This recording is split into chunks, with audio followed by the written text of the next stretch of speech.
bienvenidas a este video.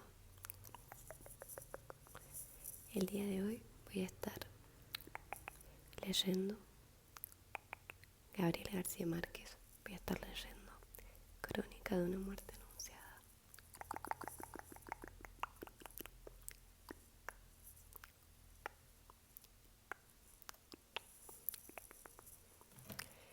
A este libro lo leí cuando tenía 17 añitos más o menos, 18, 17, y hace como 3 años, y bueno, me encantó. Y bueno, me habían dado ganas de volver a leerlo, así que dije, ¿por qué no leerlo acá para un videito antes de irse a dormir?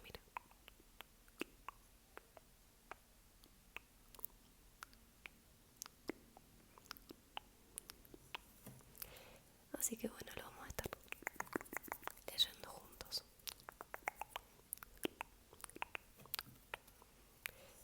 Algo más que les iba a aclarar, que no me quiero olvidar. En el video de Zambi me comentaron por la remera que tenía puesta, que bueno, es esta, que es más larga, que es esta remera. La pinté yo hace un montón. Y bueno, si a alguno les interesa, estoy vendiendo remeras pintadas a mano por mí. Particularmente de gorilas. Así que bueno, si te interesa, te gusta Judy, te gusta Murdoch o te gusta algún otro personaje de gorilas y te interesaría tener una remera o un buzo, porque también pinto buzos, mándame un mail a el mail que te voy a dejar en la biografía. No sé si se llama biografía, ahora que lo pienso. Pero bueno, ahora sí, vamos con la lectura. Voy a hacer un soft spoken. Debería haber cerrado eso ahora que lo pienso. Bueno, no importa. Voy a hacer un soft spoken porque no se escucha tan fuerte. Entonces va a ser algo así. De última le subo el volumen cuando lo edite. Vamos a empezar de una vez por todas. Bueno, arrancamos, chicos.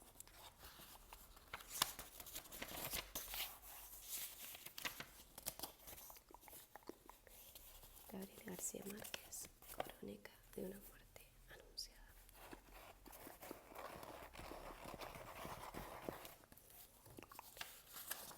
Bueno, acá lo rayé yo al libro y puse páginas remarcables.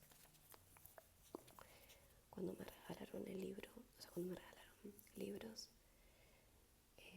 fue como una locura para mí, porque dije, no puedo rayarlos porque son míos, tipo, porque son propios. Y empecé a rayar todos, tipo, hacer escrituras, anotar, tipo, anotaciones, todo.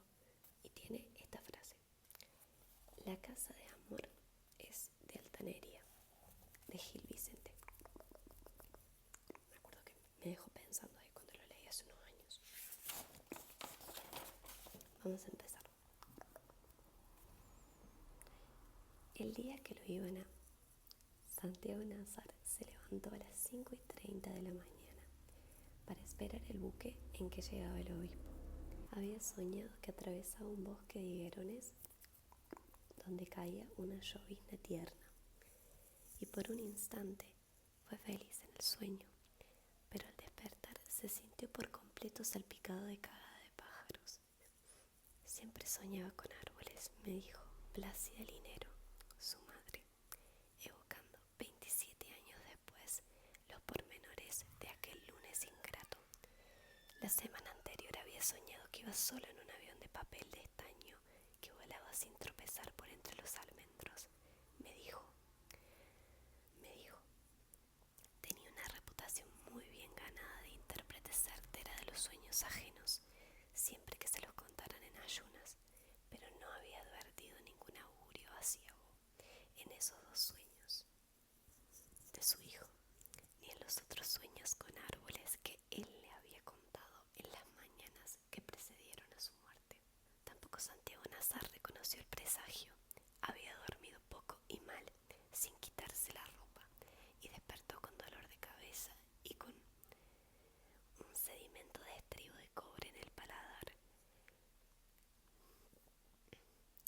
los interpretó como estragos naturales de la parranda de bodas que se había prolongado hasta después de la medianoche.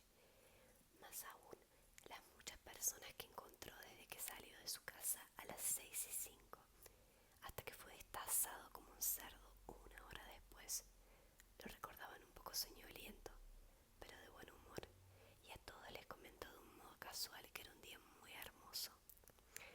Nadie estaba seguro si se refería al estado del tiempo. Muchos coincidían en el recuerdo de que era una mañana radiante con una brisa de mar que llegaba a través de los platanales, como era de pensar que lo fuera en un buen febrero de aquella época. Pero la mayoría estaba de acuerdo en que era un tiempo fúnebre, con un cielo turbio y bajo y un denso olor de aguas dormidas, y que en el instante de la desgracia estaba cayendo una llovizna menuda, como la que había visto Santiago Nazar en el bosque del sueño. Yo estaba reponiéndome de la parranda de la boda en el regazo apostólico de María Alejandrina Cervantes, y apenas si desperté con el alboroto de las campanas sonando a rebato, porque pensé que las habían soltado en honor al obispo. Santiago Nazar se puso un pantalón y una camisa de lino blanco, ambas piezas sin almidón, iguales a las que se había puesto el día anterior para la boda. Era un atuendo de ocasión. De no haber sido por la llegada del obispo, se habría puesto el vestido de caqui y las botas de montar con que se iba los lunes a El Divino Rostro, la hacienda de ganado que heredó de su padre y que él administraba con un muy buen juicio, aunque sin mucha fortuna. En el monte llevó al cinto una 357 Magnum, cuyas balas, blindadas, según él decía, podían partir un caballo por la cintura. En época de perdices llevaba también sus áperos de cetrería. En el armario tenía además un rifle 30.06 y un rifle 300 Holland Magnum, un 22 Hornet con mira telescópica de 2 poderes y una Winchester de repetición. Siempre dormía como durmió su padre, con el arma escondida dentro de la funda de la almohada, pero antes de abandonar la casa aquel día, le sacó los proyectiles y la puso en la gaveta de la mesa de noche. Nunca la dejaba cargada, me dijo su madre. Yo lo sabía, y sabía además que guardaba las armas en un lugar y escondía la munición en otro lugar muy apartado, de modo que nadie se diera ni por casualidad a la tentación de cargarlas dentro de la casa. Era una costumbre sabia impuesta por su padre desde una mañana en que una sirvienta sacudió la almohada para quitarle la funda, y la pistola se disparó al chocar contra el suelo, y la bala desbarató el armario del cuarto, atravesó la pared de la sala, pasó con un estruendo de guerra por el comedor de la casa vecina y convirtió en polvo de yeso a un santo de tamaño natural en el altar mayor de la iglesia, al otro extremo de la plaza. Santiago Nazar, que entonces era muy niño, no olvidó nunca la lección de aquel percance. La última imagen que su madre tenía de él era la de su paso fugaz por el dormitorio. La había despertado cuando trataba de encontrar a tientas una aspirina en el botiquín del baño, y ella encendió la luz y lo vio aparecer en la puerta con el vaso de agua en la mano. ¿Cómo había de recordarlo para siempre? Santiago Nazar le contó entonces el sueño, pero ella no le puso atención a los árboles. Todos los sueños con pájaros son de buena salud, dijo. Lo vio desde la misma hamaca y en la misma posición en que la encontré postrada por las últimas luces de la vejez, cuando volví a ese pueblo olvidado, tratando de recomponer con tantas astillas dispersas el espejo roto de la memoria. Apenas se distinguía las formas a plena luz, y tenía hojas medicinales en las sienes para el dolor de cabeza eterno que le dejó su hijo la última vez que pasó por el dormitorio. Estaba de costado, agarrada a las pitas del cabezal de la hamaca para tratar de incorporarse, y había en la penumbra el olor del bautisterio que me había sorprendido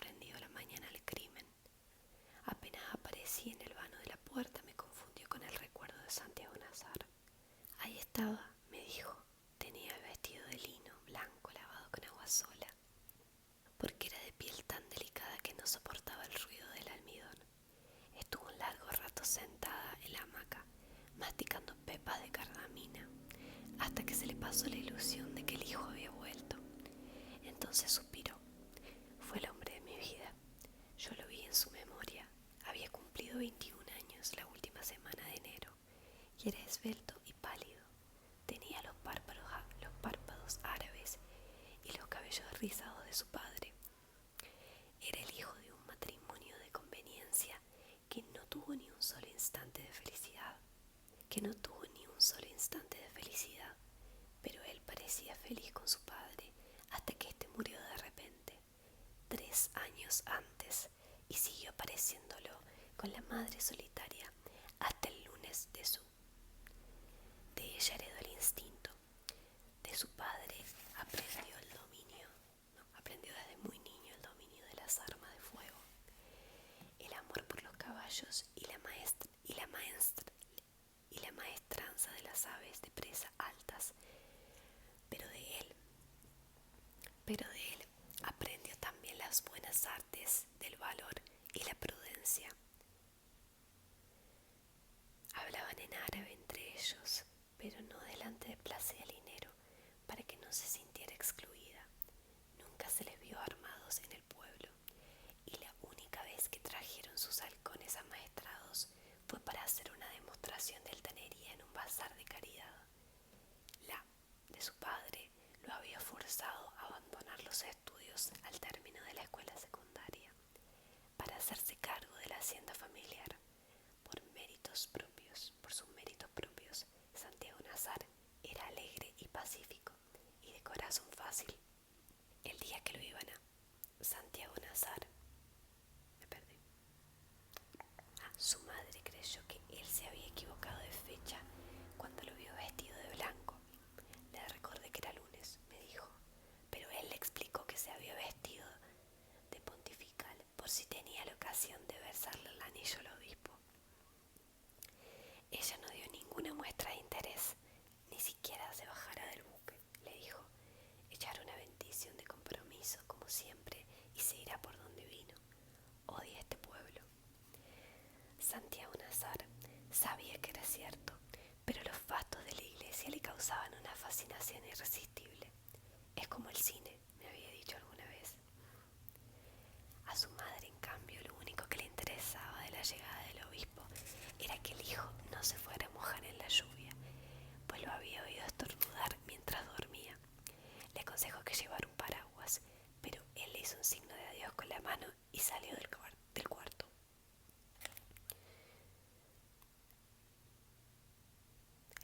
Fue la última vez que lo vio.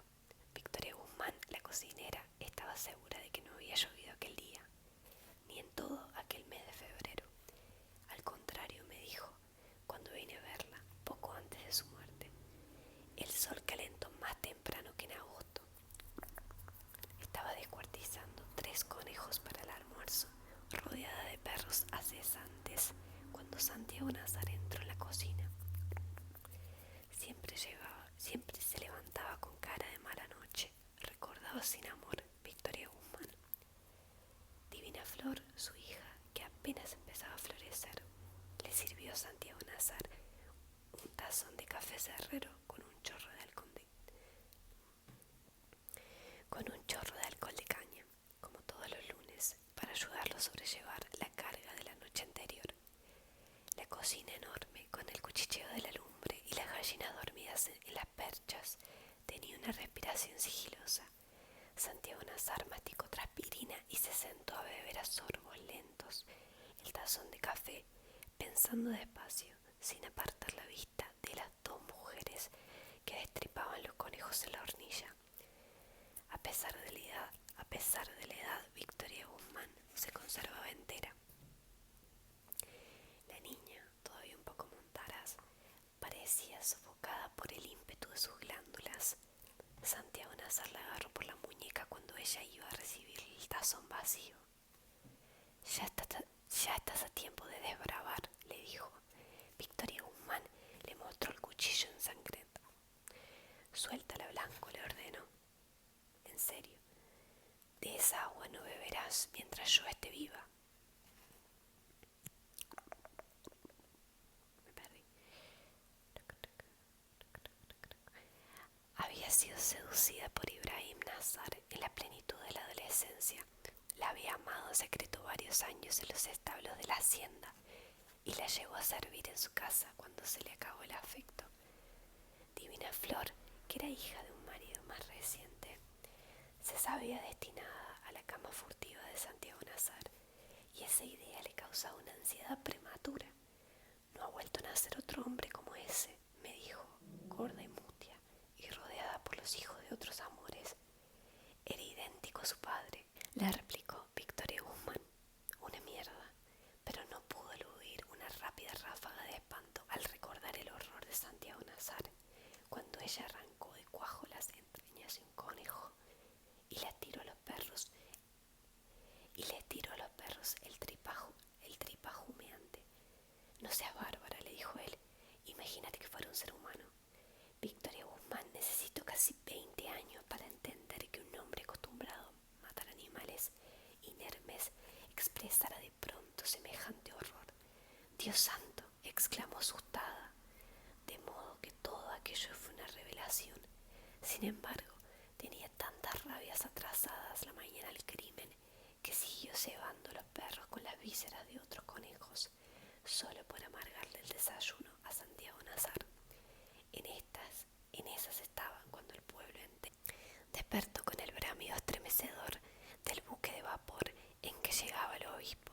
La casa era un antiguo depósito de 2 pisos, con paredes de tablones vastos y un techo de zinc de 2 aguas, sobre el cual velaban los gallinazos por los desperdicios del puerto.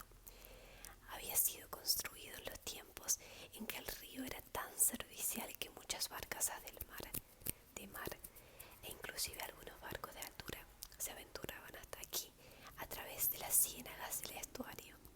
Cuando vino Ibrahim Nazar con los últimos árabes al término de las guerras civiles, ya no llegaban los barcos de mar debido a las mudanzas del río y el depósito estaba en desuso.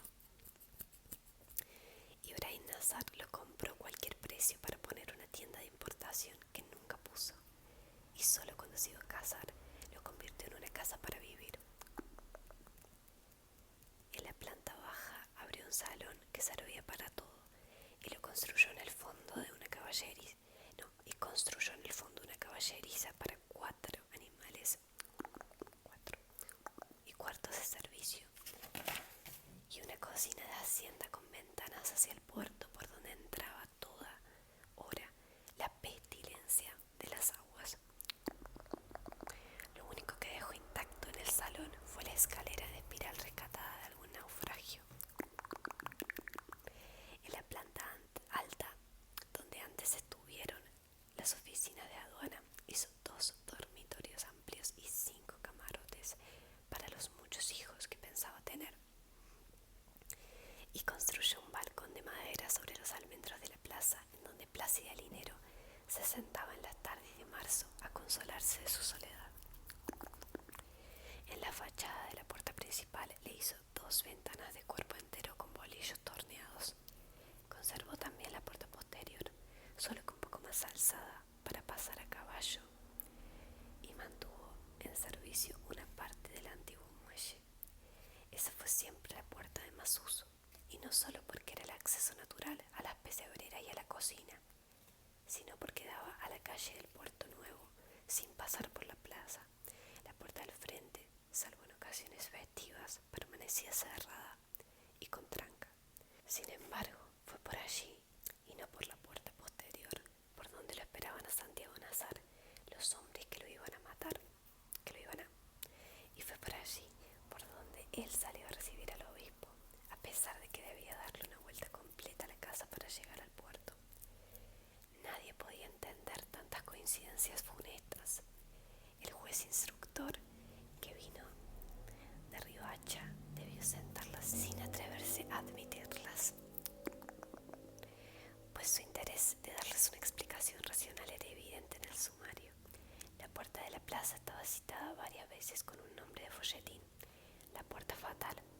En realidad, la única explicación válida parecía ser la de Plácida Linero, que contestó a la pregunta con su razón de madre. Mi hijo no salía nunca por la puerta de atrás cuando estaba bien vestido.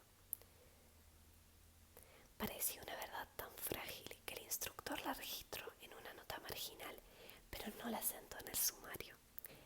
Victoria Guzmán, por su parte, fue terminante en la respuesta de que ni ella ni su hija sabían que Santiago Nazar lo estaban esperando para matarlo. Pero en el curso de los años admitió que ambas lo sabían cuando él entró en la cocina a tomar el café. Se lo había dicho una mujer que pasó después de las 5 a pedir un poco de leche por caridad, y les reveló además los motivos y el lugar donde lo estaban esperando. No lo previne porque pensé que eran habladas de borracho, me dijo. No obstante, Divina Flor me confesó en una visita posterior, cuando ya su madre había,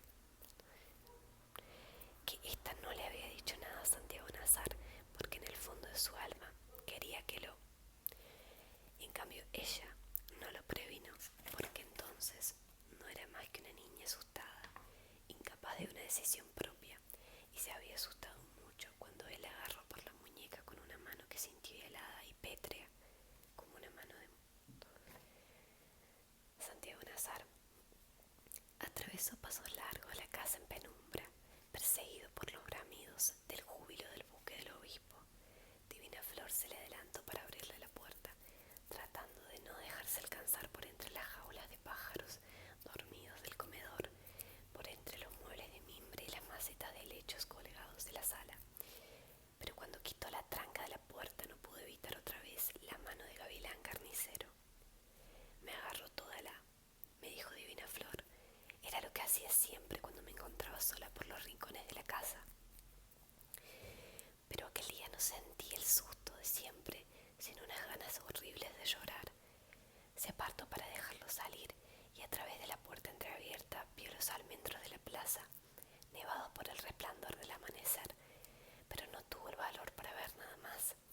Entonces se acabó el pitido del buque y empezaron a cantar los gallos, me dijo. Era un alboroto tan grande que no podía creerse que hubiera tantos gallos en el pueblo, y pensé que venían en el buque del obispo.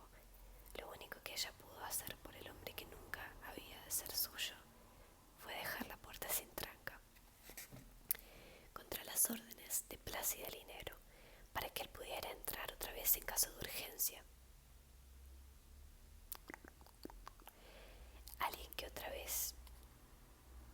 Alguien que nunca fue identificado había metido por debajo de la puerta un papel dentro de un sobre, en el cual le avisaban a Santiago Nazar que lo estaban esperando para... y le revelaban además el lugar y los motivos. Los otros detalles y otros detalles muy precisos sobre la confabulación. El mensaje estaba en el suelo cuando Santiago Nazar salió de su casa, pero él no lo vio, ni lo vio Divina Flor, ni lo vio nadie, hasta mucho después de que el crimen fue consumado. Habían dado las 6 y aún seguían encendidas las luces públicas.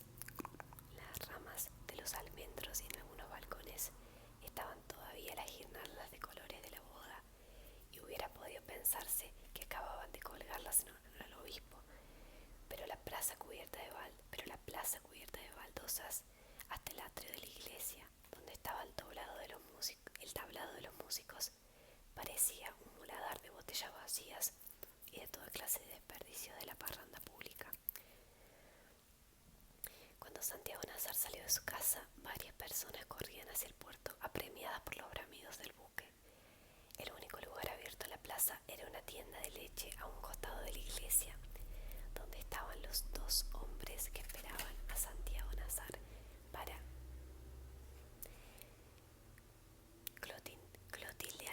Clotilde Armenta, la dueña del negocio, fue la primera que lo vio en el resplandor del alba y tuvo la impresión de que estaba vestida de aluminio. Ya parecía un fantasma, me dijo. Los hombres que lo iban se habían dormido en los asientos, apretando el regazo de los cuchillos envueltos en periódicos, y Clotilde Armenta reprimió el aliento para no despertarlos. Bueno, chiquis, voy a dejar hasta acá la lectura de hoy. Espero que les haya gustado muchísimo el video. Recuerden que si tienen sugerencias pueden dejármelas en los comentarios. Si quieren, el otro día me pidieron videos personalizados sé cómo hacerlos, pero bueno, manden si quieren alguno. Eh, Recuerden especificar qué triggers quieren y bueno, hasta aquí el video de hoy. Muchísimas gracias por ver, muchísimas gracias por comentar, por bancarme. Recuerden, para cualquier comunicación, me dejan un comentario o me mandan un mail. Yo respondo todo, o bueno, eso intento.